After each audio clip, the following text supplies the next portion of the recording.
चमकौर का युद्ध, वीरता और बलिदान की अद्भुत गाथा। चमकौर का युद्ध भारतीय इतिहास का वह अध्याय है जो साहस, त्याग और दृढ़ संकल्प की मिसाल है। यह युद्ध 1704 में हुआ, जब सिखों के 10वें गुरु गुरु गोबिंद सिंह जी अपने 40 सिख साथियों और 2 पुत्रों के साथ एक विशाल मुगल सेना का सामना कर रहे थे। मुगलों की सेना 10 लाख की संख्या में थी, जबकि गुरु गोबिंद सिंह जी के पास केवल 43 योद्धा थे। फिर भी इस युद्ध में सिखों ने अद्वितीय पराक्रम का प्रदर्शन करते हुए इतिहास रच दिया। 1704 के समय भारत में मुगलों का अत्याचार अपने चरम पर था। मुगलों के शासक जबरन धर्म परिवर्तन करवा रहे थे और हिंदुओं को अपमानित कर रहे थे। ऐसे में गुरु गोबिंद सिंह जी ने खालसा पंथ की स्थापना की और अन्याय के खिलाफ आवाज उठाई। गुरुजी के नेतृत्व में सिख समुदाय ने मुगलों का डटकर विरोध किया।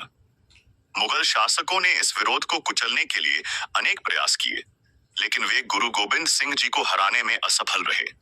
अंततः उन्होंने आनंदपुर साहिब को घेर लिया, जहां गुरुजी अपने अनुयायियों के साथ रह रहे थे। आनंदपुर साहिब की घेराबंदी और पलायन। मुगल सेना को यकीन था कि आनंदपुर साहिब में भोजन और पानी की कमी होने से गुरु गोबिंद सिंह आत्मसमर्पण कर देंगे, लेकिन गुरुजी ने बहादुरी से स्थिति का सामना किया। कई दिनों तक घेराबंदी के बाद गुरु गोबिंद सिंह ने रात के अंधेरे में आनंदपुर साहिब से निकलने की योजना बनाई। गुरुजी अपने अनुयायियों के साथ सिरसा नदी की ओर बढ़े। उस समय नदी में तेज बहाव था। नदी पार करते समय कई लोग बह गए और गुरुजी का परिवार बिखर गया। उनके 2 छोटे पुत्रों साहिबजादा जोरावर सिंह और साहिबजादा फतेह सिंह को दुश्मन ने पकड़ लिया, जबकि गुरुजी के साथ केवल 40 सिख और उनके 2 बड़े पुत्र औसे साहिबजादा अजीत सिंह और साहिबजादा जुझार सिंह बचे। चमकौर की कच्ची गढ़ी। थके हुए और भूखे होने के बावजूद गुरु गोबिंद सिंह जी ने अपने अनुयायियों के साथ एक कच्ची गढ़ी हवेली में शरण ली। इस दौरान मुगलों ने 10 लाख सैनिकों के साथ गढ़ी को घेर लिया। मुगलों ने गुरुजी से आत्मसमर्पण करने को कहा, लेकिन गुरु गोबिंद सिंह जी ने दृढ़ता से इनकार कर दिया।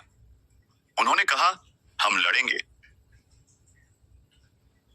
चाहे हमारी संख्या कितनी भी कम क्यों न हो। लड़ाई धर्म और न्याय के लिए है। युद्ध की शुरुआत। गुरु गोबिंद सिंह जी ने अपनी सेना को छोटे छोटे समूहों में बांट दिया और रणनीति के साथ मुगलों का सामना किया। 1. पहला हमला। गुरुजी के बड़े पुत्र साहिबजादा अजीत सिंह ने कुछ सिखों के साथ दुश्मन पर हमला किया। वे वीरता से लड़े और शहीद हो गए। दूसरा हमला। इसके बाद गुरुजी के छोटे पुत्र साहिबजादा जुझार सिंह मात्र 14 वर्ष की आयु में मुगलों से लड़े और वीर गति को प्राप्त हुए। एक एक करके सिख योद्धा दुश्मन पर भारी पड़े। तलवार, भाला और तीर से उन्होंने हजारों मुगल सैनिकों को मार गिराया। गुरु गोबिंद सिंह जी की रणनीति। गुरु गोबिंद सिंह जी ने अपने बचे हुए साथियों के साथ रात में युद्ध जारी रखा। जब दुश्मन ने किले को मशालों से घेरने की कोशिश की, तो गुरुजी ने रणनीतिक तरीके से उन सैनिकों को मार गिराया जो मशाल लेकर खड़े थे। इससे मशालें बुझ गईं और चारों तरफ घना अंधेरा फैल गया। इस अंधेरे का फायदा उठाकर गुरुजी अपने 2 साथियों के साथ सुरक्षित निकलने में सफल रहे। उन्होंने जाते समय दुश्मन को ललकारा और कहा, हम यहां से जा रहे हैं, अगर हिम्मत है तो हमें पकड़ लो। युद्ध का परिणाम। जब सुबह हुई तो मुगलों ने देखा कि उनकी विशाल सेना का अधिकांश हिस्सा मारा जा चुका है। किले में सिख योद्धाओं के शव पड़े थे, लेकिन गुरु गोबिंद सिंह जी वहां से निकल चुके थे। सिख वीरता की मिसाल। 43 सिख योद्धाओं ने 10 लाख की सेना का सामना कर यह साबित कर दिया कि संकल्प और साहस से बड़ी कोई ताकत नहीं होती। 2. धर्म और न्याय की रक्षा। यह युद्ध अन्याय और अधर्म के खिलाफ लड़ने का प्रतीक बन गया। 3. प्रेरणा का स्रोत। गुरु गोबिंद सिंह जी और उनके अनुयायियों का बलिदान सिख समुदाय के लिए प्रेरणा का स्रोत है। चमकौर का युद्ध केवल एक लड़ाई नहीं, बल्कि धर्म, साहस और बलिदान की कहानी है। गुरु गोबिंद सिंह जी के अद्भुत नेतृत्व ने यह साबित कर दिया कि संख्या बल से अधिक महत्वपूर्ण आत्मबल और धर्म के लिए समर्पण होता है। उनका यह बलिदान भारतीय इतिहास में सदैव याद रखा जाएगा।